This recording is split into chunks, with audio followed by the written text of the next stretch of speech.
BJP या ममता, बंगाल में किसके साथ जनता? टीएमसी को चौका या फिर बीजेपी को मौका? क्योंकि बंगाल की सत्ता का भविष्य आज ईवीएम में कैद हो जाएगा। दूसरे और अंतिम चरण की 142 सीटों पर वोटिंग जारी है। मतदान सुबह 7 बजे से शुरू होना था, लेकिन सुबह 5:30 बजे से ही लोग बूथों पर पहुंचने लगे थे।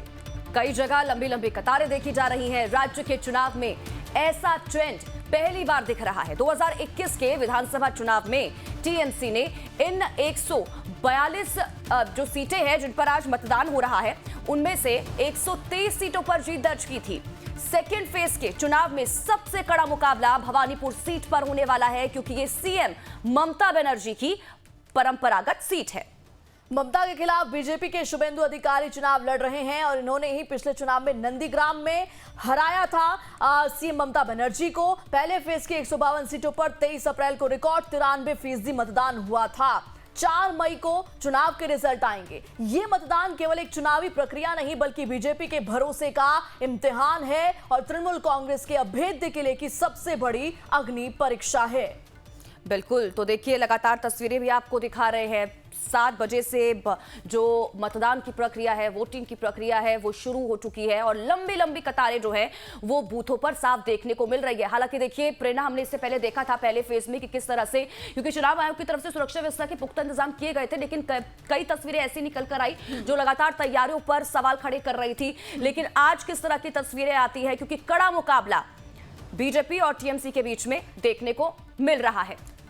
बिल्कुल ठीक कहा स्वाति आपने, लेकिन देखिए यहाँ पर ध्यान देने योग्य बात यह है कि आपने जैसा कहा कि कुछ छिटपुट घटनाएं हुई थी, लेकिन अगर पहले के कंपैरिजन हम देखें तो इस बार फिर भी शांतिपूर्ण तरीके से चुनाव हुआ था और कहीं ना कहीं उस मिलिट्री डिप्लॉयमेंट का मकसद भी यही था, फ्री एंड फेयर चुनाव। इस बार जो है इलेक्शन कमीशन की तरफ से भी कह दिया गया था कि जो है भय विहीन इलेक्शंस इस बार होंगे। जो भय का फैक्टर है उसको हम इराडिकेट कर देंगे और शायद यही कारण भी था स्वाति कि इतनी मिलिट्री डिप्लॉयमेंट्स की गई थी और जगह जगह पर बूथ कैप्चरिंग और जैमिंग को रोकने के लिए बाकायदा मिलिट्री जो है वहां पर तैनात थी। स्वाति बिल्कुल सही कहा प्रेरणा आपने, और देखिए इसी वजह से, क्योंकि हम लगातार कह रहे हैं कि पिछले फर्स्ट फेज में जो तस्वीरें सामने निकल कर आई थी और इस बार तो सेकंड फेज में और भी ज्यादा इस वजह से सुरक्षा के पुख्ता इंतजाम किए गए हैं।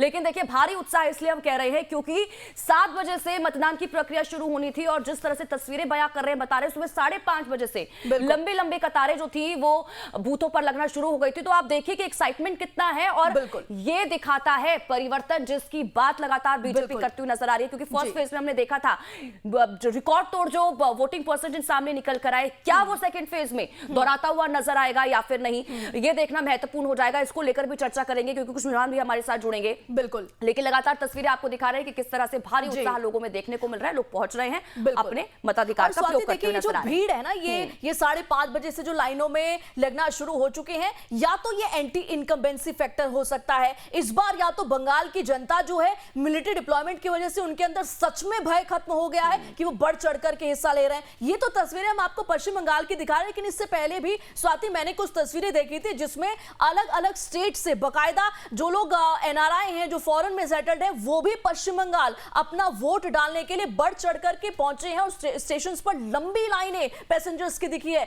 यानी कि बंगाल की जनता जो है वो फुल अवेयर है, उनको पता है कि इस बार जो है या तो बदलाव होगा या फिर से जो है वही ममता बनर्जी की सरकार बनेगी जो पिछले 15 सालों से है। लेकिन इतना तो साफ है स्वाति कि कुछ तो सरप्राइजिंग हो सकता है इस बार। बिल्कुल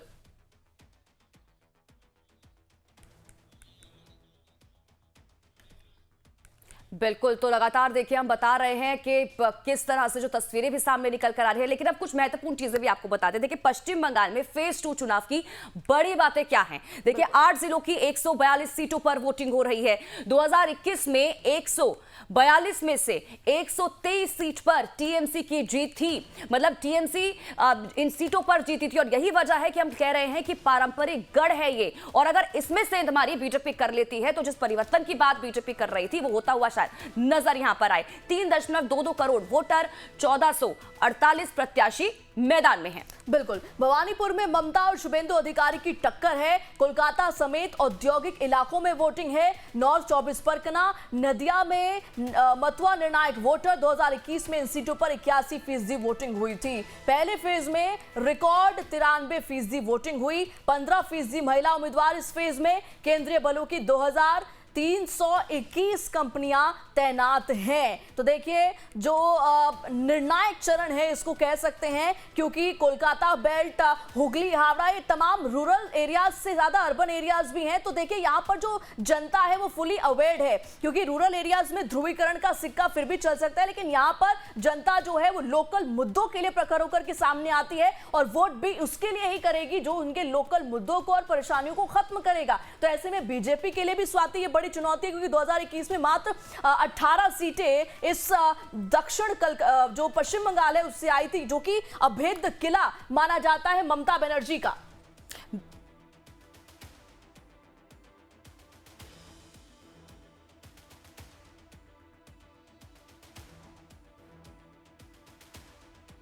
मुख्य रूप से दक्षिण बंगाल के जिलों, चाहे हम उत्तर 24 परगना की बात करें, दक्षिण 24 परगना की बात करें, नदिया, हावड़ा, हुगली और পার্টি আসলে অনেক ভালো ভালো লোকজন থাকে, তো সেই জন্য এটা যত তাড়াতাড়ি গন্ডগোল করানো যায় আর কি, সব খেলা। আর তুমি আজকে তোমার কেন্দ্র নিয়ে কি বলবে? तमाम वोटरों को क्या अपील करना चाहिए? देखिए ना, सुबह सुबह सब लोग आ गए हैं। इस बार मतदान एकदम खास होगा। ये जितना भी कोशिश करें इन खेल खेलना दक्षिण में बोले जाओ, আমার কিচ্ছু বলার নেই, আমি এখন দৌড়ে বোঝালো। मतदान क्या है अभी, कोई दिक्कत हुआ आपका? नहीं, शुरू में थोड़ा सा दिक्कत हो रही थी, उसको सॉल्व कर दिया गया। तो क्या मैसेज देंगे आम जनता के? देखिए, आप लोग खुद ही देखिए, 250-400 के ऊपर लोग अभी खड़े हैं। मॉर्निंग 7 अब भी खड़े हैं, 6:30 बजे से लोग आके यहाँ खड़े हैं। 7 अभी तो मेरा 15 मिनट अंदर चला गया, ये सब करने में लेट हो गया। 6:30 बजे से लोग खड़े हैं। मैं यहाँ से पैदल चल रही थी, तब से लोग खड़े हैं। मुकाबला टक्कर का है पश्चिम बंगाल में। फेज 2 क्यों खास है, इसको समझेंगे। हमारे साथ राजनीतिक विश्लेषक संजीव कौशिक जी मौजूद हैं। सर, आपका बहुत बहुत स्वागत लाइव टाइम्स पर। और पश्चिम बंगाल में विधानसभा चुनाव का दूसरा फेज आज है, तो सबसे पहले मैं आपसे समझना चाहूंगी कि ये जो 142 सीट है, ये कैसे निर्णायक है और कितना बड़ा ये रोल प्ले कर सकते हैं इस बार के चुनाव में, जहां पर बहुत सारे फैक्टर्स हैं। एंटी इनकम्बेंसी भी है, अवैध घुसपैठ का भी जिक्र हो गया, एम फैक्टर तो है ही है। तो कैसे आप इस दूसरे फेज को देखते हैं और 142 सीटों को कितना महत्वपूर्ण आप मानते हैं? देखिए, हमें कहने में कोई गुरेज नहीं है कि 142 सीटें जो है उस पे टीएमसी आज के मतदान में भारी पड़ती हुई दिखाई दे रही है। सबसे कम भारतीय जनता पार्टी की तकरीबन 70% सीटें जो थी वो पहले मतदान के बीच में गुजर चुकी है। और यदि भारतीय जनता पार्टी जो बात कहती है, जो दावा कर रही है कि 110 सीटें हम पहले चरण में निकाल चुके हैं, तो जाहिर सी बात है कि सत्ता के करीब पहुंचने के लिए इस बार कम से कम जितनी सीटें मिली है पिछली बार, उससे ज्यादा सीटें निकालनी होंगी।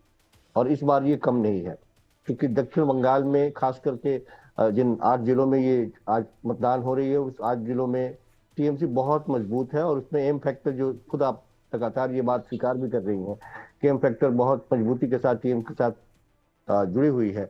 उसे कैसे तोड़ पाएगी भारतीय जनता पार्टी? भारतीय जनता पार्टी के लिए एक सबसे बड़ी चुनौती ये भी है कि दीदी जिस तरह से बंगाल में ये बात उठाने में कामयाब हो गई है कि बाहरी बनाम स्थानीय या फिर बंगाल के स्वाभिमान की बात वो करती है कि बंगाल को कोई दिल्ली से नहीं चला सकता, रिमोट कंट्रोल से नहीं चला सकता। जितनी जुझारू तरीके से वो लड़ती हुई दिखाई दे रही हैं और लगातार केंद्र की सारी एजेंसियों से जूझती हुई दिखाई दे रही हैं। कल के प्रकरण के बाद से तो एकदम दिल्ली बनाम केंद्र बनाम राज्य की स्थिति आन पड़ी है आज के वक्त में, कहने में हमें कोई शिकायत नहीं है। तो जिस तरह से अधिकारियों का जमावड़ा, पहली बार भारत के इतिहास में बंगाल में इतने मात्रा में, भारी मात्रा में प्रशासनिक तबादले, इतनी मात्रा में फोर्स को उतार देना, इतनी मात्रा में फेरबदल के बावजूद लगातार पुलिस प्रशासन का चप्पे चप्पे पर निगाहें। जब आप लोकल पुलिस को ये बात कहती है कि लोकल पुलिस वेस्ट बंगाल की सरकार के अधीन है, या उनके मन में यदि कोई गड़बड़ी है, तो जाहिर सी बात है कि वो भी ये बात अपने मतदाताओं को समझाने में कामयाब हो गई हैं कि जो बाहर से आया है, जो केंद्रीय टीम है या फिर केंद्रीय जो सुरक्षा बल है, वो केंद्र सरकार के इशारे पे काम कर रही है। और ये बहुत बड़ी चुनौती है। जिस तरह से भारतीय जनता पार्टी ने अपनी पूरी ताकत झोंक दी है, यदि भारतीय जनता पार्टी इस फेज में बेहतर प्रदर्शन नहीं कर पाई, मुझे नहीं लगता कि बंगाल पे वो फतह कर पाएगी। भारतीय जनता पार्टी बखूबी जानती है कि ये आसान नहीं है, लेकिन उसने पूरी ताकत अपनी झोंक रखी है। जिस तरह से महिलाओं के लिए देश के प्रधानमंत्री जाकर के वायदे किए, बड़ी बड़ी बातें हुई है और निश्चित तौर पे उस वायदों पर महिलाएं घर से निकली हैं, या फिर टीएमसी के पुरानी चल रही जो जन कल्याणकारी योजनाएं हैं महिलाओं के लिए, उसके वजह से बाहर निकली हैं। ये भी महत्वपूर्ण है कि लगभग बंगाल में आधी आबादी पुरुषों की और आधी आबादी बराबर पुरुष और महिलाओं की आबादी मतदान के क्रम में दिखाई दे रहा है, लेकिन महिलाएं पुरुषों की अपेक्षा ज्यादा मतदान किए हैं इस बार। पिछले चरण में हमने देखा कि तकरीबन 2-3% ज्यादा महिलाओं ने मतदान किया पुरुषों की अपेक्षा। तो जाहिर सी बात है कि घर से यदि महिलाएं निकल रही हैं तो जो लाभ मिलने वाला है उसको ध्यान में रख करके वो बाहर निकली हैं, या फिर जो मिलता हुआ पहले से दिखाई दे रहा है, उसके बावजूद देश के प्रधानमंत्री ने जो वायदे किए हैं वो, चूंकि बीजेपी ने भी कम वायदे नहीं किए हैं, यदि हम आएंगे तो क्या क्या करेंगे, उनकी लंबी फेहरिस्त है। तो एक चीज इसमें पैटर्न ये दिखाई देता है, हमने बिहार के संदर्भ में देखा है कि बाहर से जो सत्ता से बाहर है वो यदि कोई वादा करे, उस वायदे पर यकीन करने से ज्यादा देश की जनता या राज्य की जनता जो पहले से मिल रही योजनाओं का लाभ है उस पर ज्यादा यकीन करती है, जिसके वजह से साफ दिखाई देता है कि झुकाव सत्ता के प्रति होता है। देखना ये होगा कि जो महिलाएं घर से बाहर निकल रही हैं सचमुच में उनके मन में क्या है, ये बड़ा दिलचस्प होगा। जी ठीक है संजीव सर, मैं लौटती हूँ आपके पास। आलोक वत्स सर भी हमारे साथ जुड़ चुके हैं, राजनीतिक विश्लेषक हैं। अब उनसे ही सवाल को लेकर चर्चा कर लेते हैं। आलोक सर, आपका भी बहुत बहुत स्वागत करती हूँ मैं सर लाइफ टाइम्स पर। और सर, क्योंकि संजीव सर महिलाओं को लेकर बात कर रहे थे, और देखिए एक तस्वीर कल भी हमने देखी थी जब काशी में प्रधानमंत्री नरेंद्र मोदी पहुंचे थे और महिला सम्मेलन में वो पहुंचे, जिसका संचालन खुद महिलाएं करती हुई नजर आई। हम लगातार ये कह रहे थे कि एक बड़ा मैसेज यहां से काशी की धरती से बंगाल भी जाता हुआ नजर आएगा, क्योंकि अगर हम 142 सीटों की बात करें तो पारंपरिक सीटें हैं ये ममता बनर्जी की, उनका गढ़ है। और क्योंकि हम सब कह रहे हैं कि अगर हम महिला वोटर्स की बात करें तो सबसे ज्यादा झुकाव ममता की तरफ उनका जाता है। इससे पहले हम जो चुनाव हुए हैं वो देख चुके हैं, लेकिन इस बार की महिलाएं किस ओर जाते हुए नजर आती हैं, और जो कल हमने काशी में तस्वीर देखी उसका प्रभाव आज की वोटिंग पर किस तरह से पड़ता हुआ नजर आता है सर?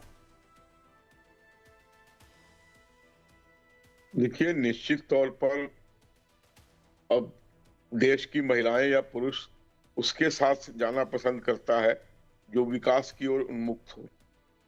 और विकास की तरफ जिस तरीके से नरेंद्र मोदी जी के नेतृत्व में पूरा देश और भाजपा शासित राज्य आगे बढ़ रही हैं, वो सबके सामने है।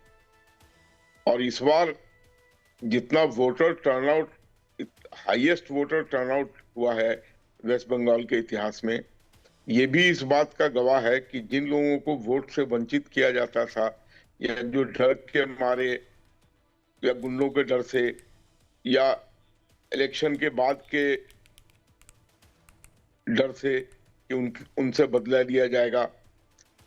पिछले चुनाव में आपने देखा कि 40-45 के लगभग हिंसात्मक कार्रवाइयां हुई थी जी। इस बार वो नहीं हो रही है। और जिस तरीके से वोटर टर्नआउट बहुत संख्या में हो रहा है, ये इस बात का द्योतक है कि वहां के लोग बदलाव की तरफ मुखातिब हो रहे हैं। और इस बदलाव में अगर कोई सफलता मिलेगी तो भारतीय जनता पार्टी की ओर जाती हुई दिखाई दे रही है। जहां जहां से रिपोर्टें हम लोगों ने भी अपने स्तर पर बातें की हैं, तो वहां से यही रिपोर्ट आ रही है कि भारतीय जनता पार्टी की बढ़त है, लोगों के अंदर एक उत्साह है बदलाव का। वहां जिस तरीके से दबा कर कुचल कर रखा जाता था बहुत से लोगों को, या उनको इस तरीके का थ्रेट होता था कि अगर इलेक्शन में हम यहाँ से नहीं वोटें मिली तो तुम्हारे साथ बहुत बुरा होगा, और होता भी था। इलेक्शन के बाद तक मारपीट थी। इसी कारण गृह मंत्री को यह आश्वासन देना पड़ा कि जो अर्धसैनिक बल है वो चुनाव के बाद भी 2 महीने तक वहां पर कायम रहेंगी, ताकि किसी तरीके का कोई हिंसात्मक कार्रवाई ना हो सके।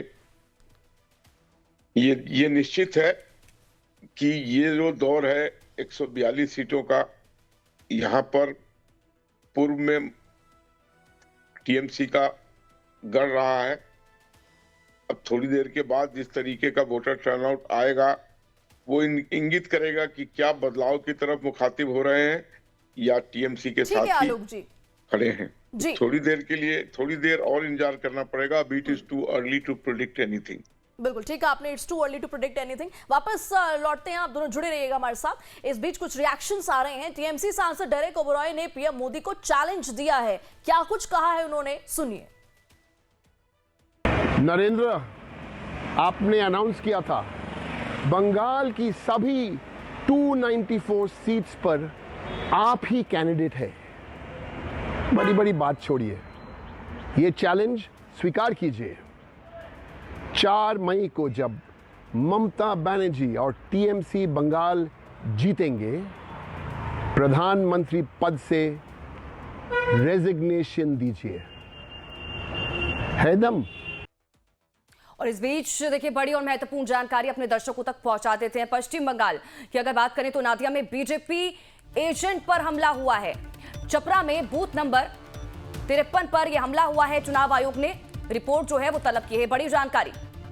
बिल्कुल, इस बीच बड़ी खबर आ रही है पश्चिम बंगाल के नादिया से, जहां पर बीजेपी एजेंट पर हमला किया गया है। चपरा में बूथ नंबर 53 पर यह हमला हुआ और चुनाव आयोग ने अब रिपोर्ट तलब की है। तो देखिए, एक तरफ मिलिट्री डिप्लॉयमेंट तो किया गया है, लेकिन अभी तो महज शुरुआत हुई है वोटिंग की। मुझे लगता है कि स्वाति, अभी एक घंटे से ज्यादा का वक्त तो हुआ नहीं है, 1.25 घंटा हुआ है और ऐसे में अभी से ही ये खबरें जो है वो आनी शुरू हो गई है। बहरहाल, सबसे पहले रुक करते हैं संजीव सर आपका। मैं इस बयान को समझना चाहूंगी जब टीएमसी सांसद डेरेक ओबरॉय डायरेक्ट कह रहे हैं कि नरेंद्र आप चैलेंज स्वीकार करिए, और उधर पीएम मोदी ने अपने आखिरी संबोधन में जो पश्चिम बंगाल में उन्होंने किया तो उन्होंने कह दिया था कि अब मैं नहीं आऊंगा, अब मैं सीधा शपथ ग्रहण समारोह में आऊंगा। इधर पीएम मोदी भी कॉन्फिडेंट है और इधर डेरेक ओबरॉय जो है वो चैलेंज कर रहे हैं पीएम मोदी को। देखिए स्वाति, सच बात यह है कि दोनों में कोई कॉन्फिडेंस नहीं है। दोनों अपने अपने मतदाताओं को रिझाने के लिए इस तरह की भाषा का इस्तेमाल कर रहे हैं। दोनों सहमे हुए हैं, दोनों को समझ में नहीं आ रहा है कि होने क्या जा रहा है। सच बात यह है कि एक तरफ भारतीय जनता पार्टी यदि इस अभी नहीं तो कभी नहीं के नारे के साथ काम कर रही है। उनको लग रहा है कि यदि इस बार इतने बदलाव के साथ और इतने मजबूती के साथ चुनाव हम लड़ रहे हैं और इस बार यदि बंगाल फतह नहीं कर पाए तो बहुत मुश्किल होगी। वहीं दूसरी तरफ ममता बनर्जी की टीएमसी पार्टी के लोगों की भाषा आप देखें तो वो सीधे कभी गृह मंत्री को चैलेंज करते हुए दिखाई दे रहे हैं, कभी प्रधानमंत्री को चैलेंज करते हुए दिखाई दे रहे हैं। जाहिर सी बात है कि वो अपने मतदाताओं को डंके की चोट पे ये बात कहना चाहते हैं कि तुम डरो नहीं, घरों से बाहर निकलो, हम तुम्हारे साथ खड़े हैं। रहना बंगाल में ही है, बंगाल को कोई दिल्ली से नहीं चला सकता है। तो ये देखिए, एक मनोवैज्ञानिक लड़ाई लड़ रहे हैं आज के वक्त में। न डरने की बात है, बंगाल के लोग बंगाल में ही रहेंगे, किसी को किसी से डरने की जरूरत नहीं है। हाँ, निश्चित तौर पे ये जरूर दिखाई दे रहा है कि राज्य बनाम केंद्र का चुनाव ये बनता हुआ दिखाई दे रहा है।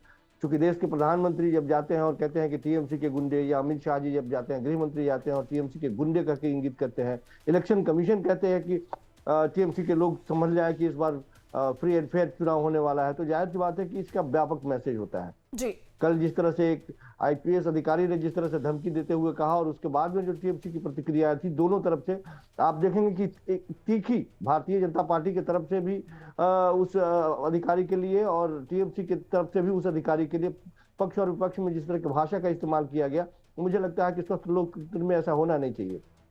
इलेक्शन कमीशन जो भी पर्यवेक्षक जब नियुक्त करता है तो मेरा मानना यह है कि इलेक्शन कमीशन जिस भी अधिकारी को भेजता है उसकी आंख कान खुली होनी चाहिए, लेकिन जबान नहीं चलनी चाहिए। लेकिन यहाँ जबान भी चलती हुई दिखाई दे रही है, सरेआम धमकाते हुए दिखाई दे रहे हैं। तो जाहिर सी बात है कि इसका बेनिफिट मिलेगा भारतीय जनता पार्टी उठाए या टीएमसी उठाए, लेकिन एक ध्रुवीकरण का रास्ता तो बनता ही है। तो ये दोनों अपने अपने मतदाताओं के साथ मजबूती से खड़े हैं, बस ये बात दिखाने की है, यही कोशिश की जा रही है लगातार। अन्यथा सच बात यह है कि यदि देश के प्रधानमंत्री ये बात कह रहे हैं कि ये हर एक सीट पे नरेंद्र मोदी जीत रहे हैं, अब चुनाव लड़ रहे हैं और ये मेरे नाम पे आप वोट दीजिए, तो जाहिर सी बात है कि सामने वाला कहेगा है कि यदि किसी तरह से कोई हार सुनिश्चित होती है आपकी तो जिम्मेदारी आपको लेनी चाहिए। लेकिन ऐसा होता नहीं है, भारतीय जनता पार्टी में ये परिपाटी नहीं है, या किसी भी बड़े दल में, भारतीय जनता पार्टी की बात नहीं करें, किसी भी बड़े दल में जब हार होती है तो बहुत कम ऐसा होता है कि जो शीर्ष नेतृत्व होता है वो जिम्मेदारी लेते हुए कहता है कि ये मेरी हार है। हार होने के बाद में स्थानीय लोगों पर ठीकरा फोड़ा जाता है, स्थानीय नेताओं पर ठीकरा फोड़ा जाता है, योजनाओं पर ठीकरा फोड़ा जाता है। तो ये चलता रहेगा, लेकिन सचमुच में इस बार नरेंद्र मोदी जी ये देश के प्रधानमंत्री की छवि का सवाल है। जिस तरह से लगातार पिछले 3 बार से ममता बनर्जी उन्हें चैलेंज करती दिखाई दी, और चैलेंज क्या की, मजबूती के साथ अपने आप को पेश किया और जीत भी दर्ज कराई। ये साफ दिखता है कि एक तरफ केंद्र सरकार की पूरी शक्तियां और दूसरी तरफ एक राज्य की शक्तियां या एक राज्य के लोग, मतदाता कैसे मैनेज करती हैं। हालांकि ये बात हम लगातार एक बात बोलते हैं लोगों के बीच में, जब कभी भी बंगाल के परिप्रेक्ष्य में बात करने की होती है, तो क्योंकि ममता बनर्जी लंबे समय तक भारतीय जनता पार्टी की सहयोगी रही है। तो जब कभी भी आपका सहयोगी आपसे जब लड़ाई लड़ता है तो आपके हर एक चाल को वो समझता है, बखूबी समझता है आप कब कहां पलटी मारने वाले हैं और किस तरह की चालबाजी आप करने वाले हैं। तो ममता बनर्जी एनडीए का हिस्सा रही है, बीजेपी के साथ बहुत दिनों तक काम की है, हर एक चाल को समझती है। शायद इसका भी एक कारण है कि वो उन चालों को विफल करने में कामयाब होती है। जी बिल्कुल ठीक है, मैं लौटती हूँ सर, मैं आलोक वत्स आपके पास आना चाहूंगी सर। लेकिन मैं इस बीच ये भी आपसे समझना चाहूंगी, क्योंकि अगर हम एसआईआर की बात करें, क्योंकि वोटरों को लेकर लगातार हमलावर जो ममता बनर्जी है, हम देख रहे हैं शुरुआत से ही कि इलेक्शन कमीशन के ऊपर हमलावर होती हुई नजर आई, बीजेपी के ऊपर हमलावर होती हुई नजर आई। और इसी मुद्दे को लेकर, क्योंकि जब चुनाव प्रचार की शुरुआत हुई थी, इलेक्शन कमीशन को प्रेरणा इसी मुद्दे से घेरा गया था उनकी तरफ से। आलोक सर, मैं समझना चाहूंगी, क्योंकि बहुत से लोगों के नाम कटे, ममता बनर्जी बहुत से लोगों को लेकर दिल्ली तक पहुंची, वहां पर भी तस्वीर हमने देखी कि किस तरह से बीजेपी को इलेक्शन कमीशन को घेरती हुई नजर आई। इस मुद्दे को अगर हम देखें तो इसका प्रभाव कितना पड़ता हुआ नजर आता है, जब ममता बनर्जी कहती है कि देखिए एसआईआर के नाम पर इतने जो लोग हैं उनके नाम जो काट दिए गए, पुरजोर तरीके से उठाया गया, बीजेपी अपने तर्क रख रही थी। ये मुद्दा कितना हावी होता हुआ इस दूसरे चरण में। और साथ ही साथ आलोक जी, इस पर भी रिएक्शन दीजिएगा जो टीएमसी ने चैलेंज दिया है पीएम मोदी को। देखिए, सर्वप्रथम जिस तरीके से डेरेक ओब्रायन ने प्रधानमंत्री नरेंद्र मोदी को संबोधित किया, उसका मैं विरोध करता हूं। देश के चुने हुए प्रधानमंत्री को नरेंद्र कहकर संबोधित करना, ये मैं नहीं समझता हूं कि कहीं से भी उचित है। ठीक है आलोक जी, वापस लौटते हैं। माफी के साथ आपको मैं रोकना चाहूंगी, कुछ तस्वीरें आ रही है, अपने दर्शकों को दिखा देते। देखिए मिथुन चक्रवर्ती जो है वो भी यहाँ पर देखिए स्वाति कतार में लगे हुए नजर आ रहे हैं, यानी कि इंतजार कर रहे हैं कि कब उनकी बारी आए और वो अपना मतदान का जो है अधिकार का इस्तेमाल करें। तो देखिए ये भी अपने आप में खूबसूरत तस्वीरें हैं कि आम से लेकर के खास सब जो है अवेयर्ड हैं और वो भी चाहते हैं कि पश्चिम बंगाल में जो भी हो जनता के लिए अच्छा हो। बिल्कुल सही कहा प्रेरणा आपने, और यही वजह है कि लंबी कतारें हम देख रहे हैं। मिथुन चक्रवर्ती यहाँ पर पहुंचे, मैसेज भी यहाँ पर देने की कोशिश और ये भी बताने की कोशिश कि आपका एक वोट कितना जरूरी है अगर आप परिवर्तन चाहते हैं या फिर अपनी पसंद की सरकार चाहते हैं। ठीक है आलोक सर, अब आप अपनी बात पूरी कर सकते हैं। मैं ये कह रहा था कि देश के चुने हुए प्रधानमंत्री को नेशनल टेलीविजन पर इस तरीके से संबोधित करना कहीं से उचित नहीं लगा मुझे। बिल्कुल, मैं इसका विरोध करता हूं। उनको कम से कम भाषा की शालीनता का और गरिमा का ध्यान रखना चाहिए। वो देश के चुने हुए प्रधानमंत्री हैं। दूसरी बात, एसआईआर का जो मुद्दा है ये सुप्रीम कोर्ट तक गया, लेकिन वहां से किसी तरीके की कोई राहत नहीं मिली। एसआईआर एक जरूरी चीज है। क्या ऐसा कौन सा धनवंतरी पैदा हो गया था वेस्ट बंगाल में कि 2003 के बाद वहां किसी की मृत्यु नहीं हुई या वहां से कोई किसी ने स्थानांतरण नहीं किया? तो एसआईआर के तहत मैं मान सकता हूं कि नीचे के लोग में कुछ गड़बड़ियां कर दी होंगी, वो स्वाभाविक है, लेकिन एसआईआर एक ऐसी प्रक्रिया है जिससे वोटर लिस्ट का शुद्धिकरण होता है और भी ये पहले पूर्व में भी हुआ है। लेकिन उस पर इस तरीके की उंगली उठाना कि किसी के फेवर में है, कितने भी वोट, लगभग if I am not wrong 91 lakh vote काटे गए हैं, उसमें से 60% हिंदुओं के वोट हैं, जिसके बारे में ये कहा जाता है कि ये प्रो बीजेपी वोट है। तो इसके ऊपर क्या कहेंगे? बिल्कुल, अगर बीजेपी करवा रही थी तो वो खुद अपने वोट कटवा रही थी। कुछ कहने से पहले सोचना चाहिए, फैक्ट्स एंड फिगर्स को देखना चाहिए, तब कुछ इस तरीके की। हाँ, लोगों के अंदर एक स्टैंड लेने की जो प्रक्रिया है, पूर्व में आपने देखा होगा कि ईवीएम के नाम पे लोग पहले से ही बिल्कुल बातें करते थे कि अगर हार गए तो ईवीएम ने हरा दिया। अब ईवीएम से हटके नया पर एसआईआर का लोग बहाना ले रहे हैं कि अगर हम हारेंगे तो एसआईआर के कारण हारेंगे, बीजेपी ने करवा दिया और हमें हरवा दिया। ठीक है सर। आलोक लेकिन सर, ऐसी क्योंकि यहाँ बात पे नहीं एक ब्रेक का वक्त हो चुका है, मुझे एक ब्रेक लेना पड़ेगा, लेकिन वापस आएंगे प्रेरणा और तमाम चीजों पर बात करेंगे कि इन 142 सीटों पर क्या कुछ समीकरण बनते हुए नजर आ रहे हैं, यहाँ का शहरी मतदाता किस ओर जाता हुआ नजर आ रहा है, इन तमाम फैक्टर्स पर भी बात करेंगे।